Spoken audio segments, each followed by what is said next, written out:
Boa noite a todos. Hoje vamos dar continuidade de onde paramos no nosso Evangelho. Gostaria de ressaltar que o importante é as energias salutares, né?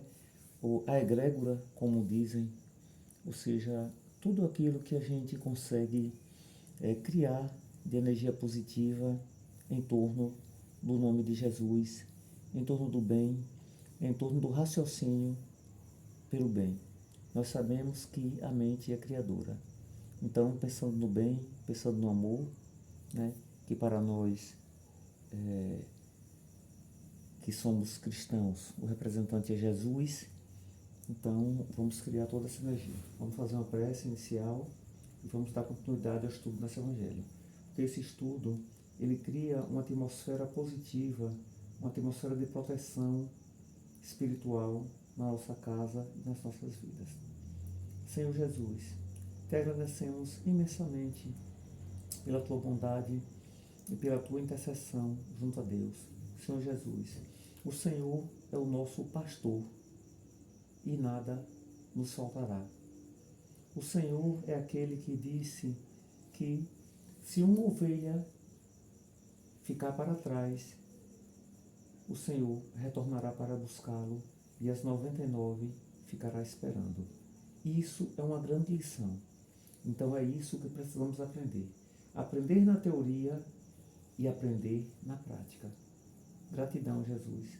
Gratidão a toda a espiritualidade, todos os espíritos do bem que trabalham nas frentes de trabalho do amor para a obra de Deus, para a obra de Jesus. Gratidão. Gratidão a todos os espíritos bons que trabalham incessantemente pelo bem da humanidade, como pais e mães, avós e avós abnegados, amorosos e cuidadosos com seus filhos e com seus netos. Que a tua luz, Jesus, esteja conosco, hoje e sempre, e que a tua luz, Senhor Jesus, ilumine a todos aqui presentes, encarnados e desencarnados, e que a saúde física e mental nos alcance, pela tua bondade, pelo teu amor.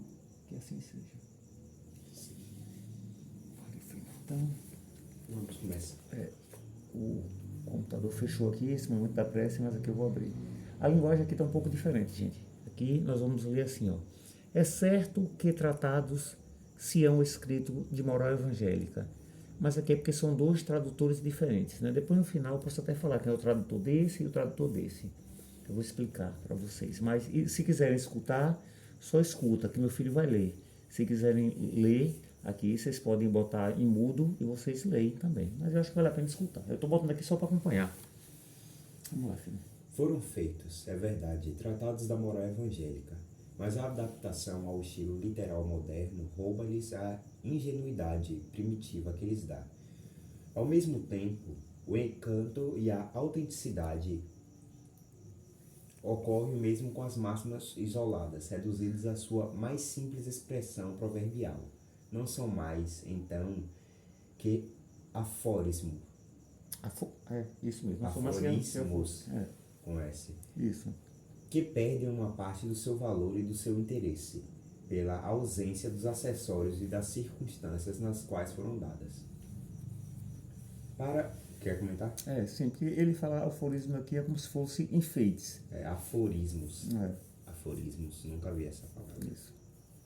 Então, pode continuar. Para evitar esses inconvenientes, reunimos nesta obra os artigos que podem construir propriamente falando um código de moral universal, sem distinção de culto, nas citações. Conservamos tudo que era útil ao desenvolvimento do pensamento, não podando senão as coisas estranhas ao assunto. Por outro lado, respeitamos escrupulosamente a tradução original de Saci. Saci. Isso. Eu leio Stacy, mas não tem T. Não. Assim como a divisão por versículos. Mas em lugar de nos prender a uma ordem cronológica impossível e sem vantagem real em semelhante ao assunto, as máximas foram agrupadas e classificadas metodicamente segundo sua natureza, de maneira que elas se deduzam, tanto quanto possível, uma das outras. A chamada dos números de ordem dos capítulos e dos versículos permitem recorrer à classificação vulgar, julgando-se oportuno. Isso. Aqui ele explica a divisão, né? Ou seja, a Bíblia, a gente precisa saber, né? A gente está falando aqui da Bíblia, né? A Bíblia, que o Evangelho segundo o Espiritismo, ele é o Evangelho, os evangelistas, né? Que fizeram o que a gente chama de a biografia de Jesus, ou seja, eles acompanhavam Jesus. Escreveram por ele, assim como Sócrates, né? Grandes sábios na história da humanidade não deixaram nada.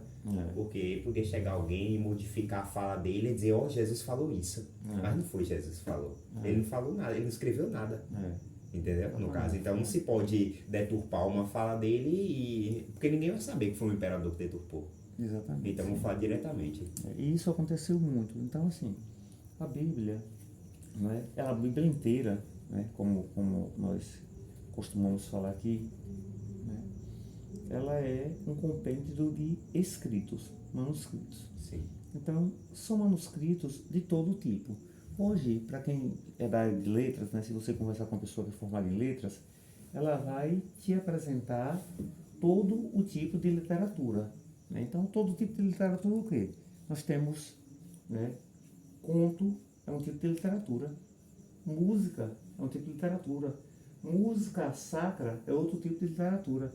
Então, quando você pega a Bíblia, você pega lá salmos. Salmos são o quê? São cânticos. Né? Salmos são cânticos.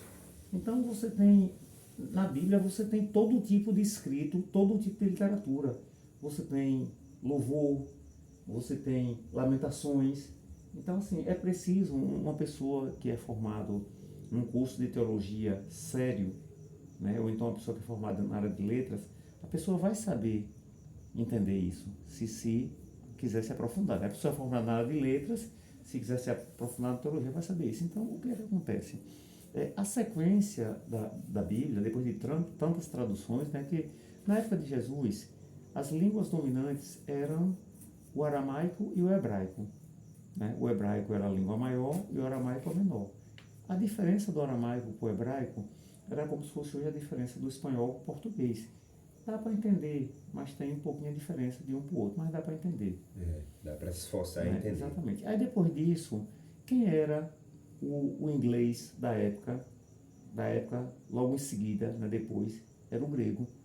O grego era o inglês, né, logo em seguida, mais ou menos, né, depois de Jesus, né? Mas que grego? O grego de hoje? Não, o grego de hoje, quem lê o grego de ontem, da época antiga, não entende. O grego hoje, quem lê o grego de ontem, não entende nada.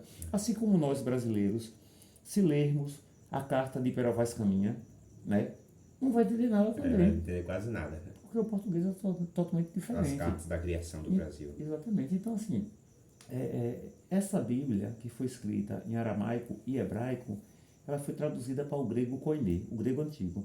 E aí, de lá para cá, foi sendo traduzida para o grego moderno, para várias línguas do mundo.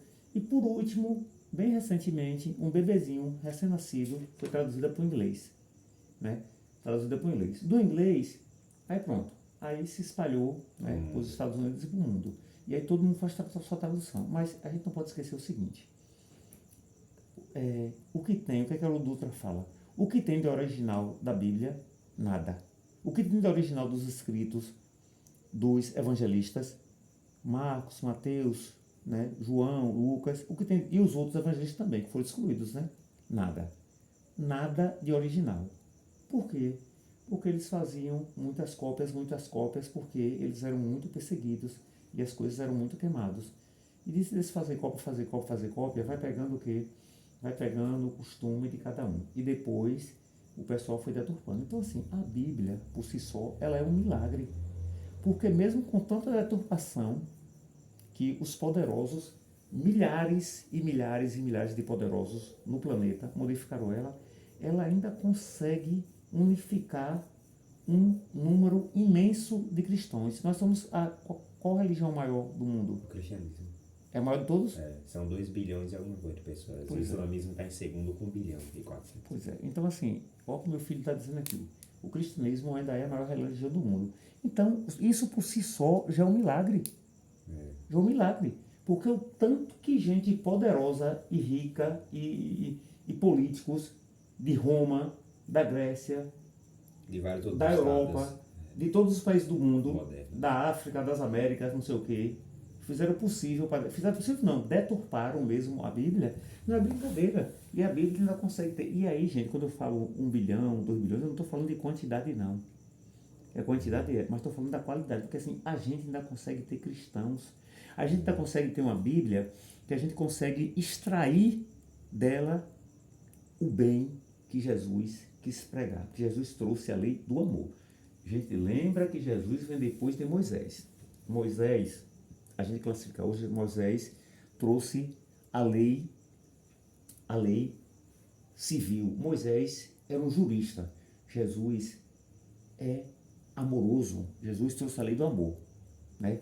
Moisés trouxe a lei civil, a lei dos homens, né? Por quê? Porque antes de Moisés tinha o quê? A barbárie. Era barbárie. Era carnificina antes de Moisés.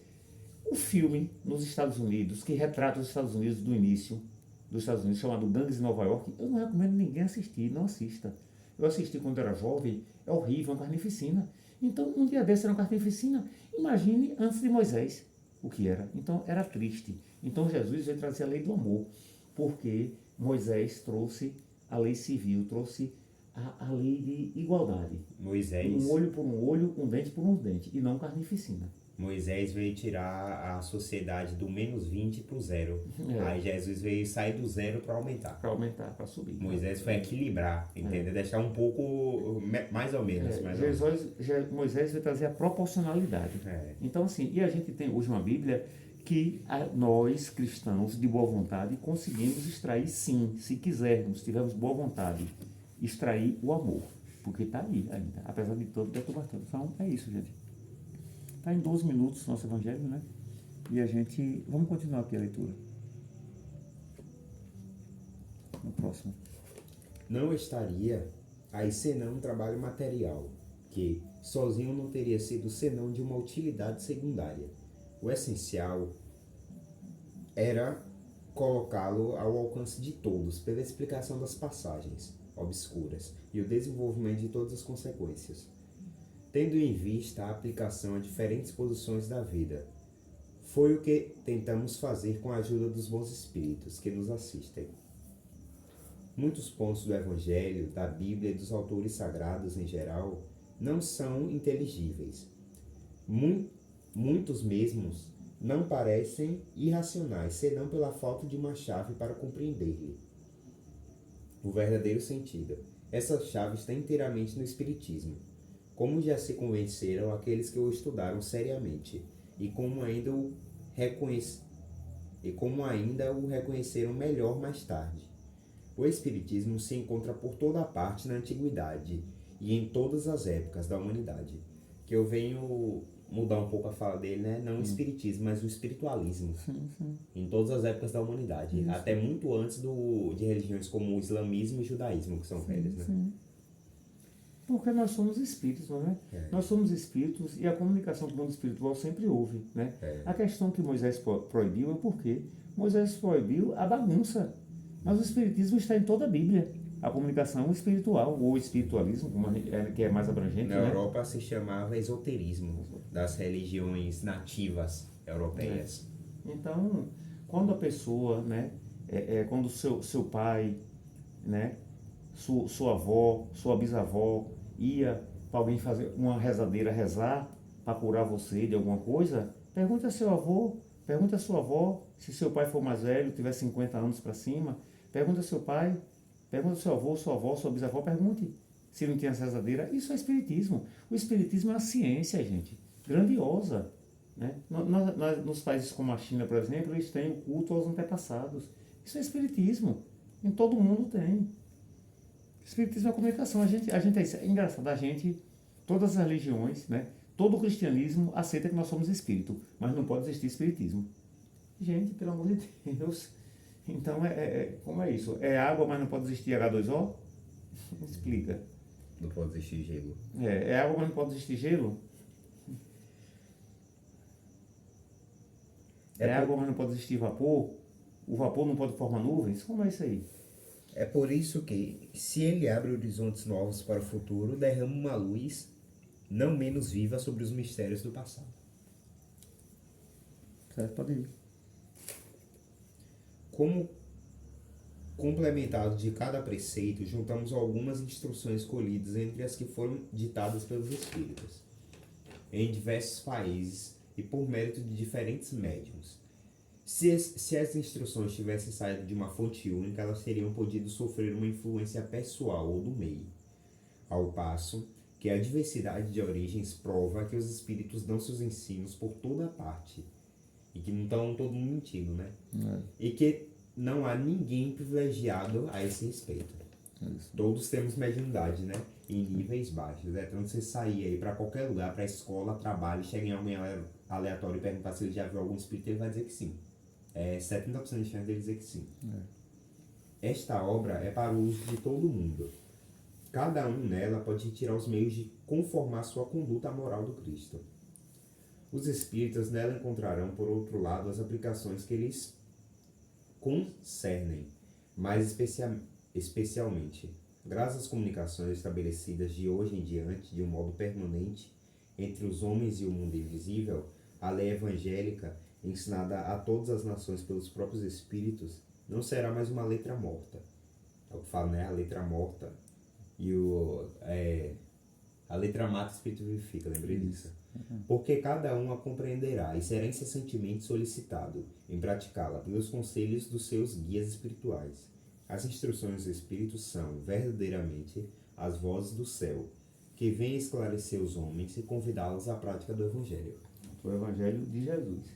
Então, gente, nós vamos encerrar por aqui. Isso é só o começo do estudo, né? E tenhamos certeza que Deus vai nos abençoar imensamente. Deus vai nos abençoar imensamente no entendimento e principalmente na prática cristã. Principalmente na prática do Evangelho de Deus, que é Jesus. Principalmente nos ensinamentos de Jesus. Então, nós vamos encerrar, né, com a prece, né? Amado Mestre Jesus, te agradecemos imensamente por escutar esse Evangelho. Te agradecemos, Jesus, e te pedimos que através dos teus trabalhadores e através da tua irradiação, Senhor Jesus, que alcança todo o planeta com amor indizível, com amor incomparável, possamos, Senhor, pela tua luz, pela tua sabedoria, pelo teu amor, criar em nós amor e criar em nós a felicidade. E essa mesma felicidade possamos espalhar pelo mundo e este mundo alcançar todo o amor, todo o bem que nós tivemos exemplo pelos teus missionários. Que a tua luz esteja conosco, que o teu amor esteja conosco e que possamos espalhar pelo mundo. Que assim seja.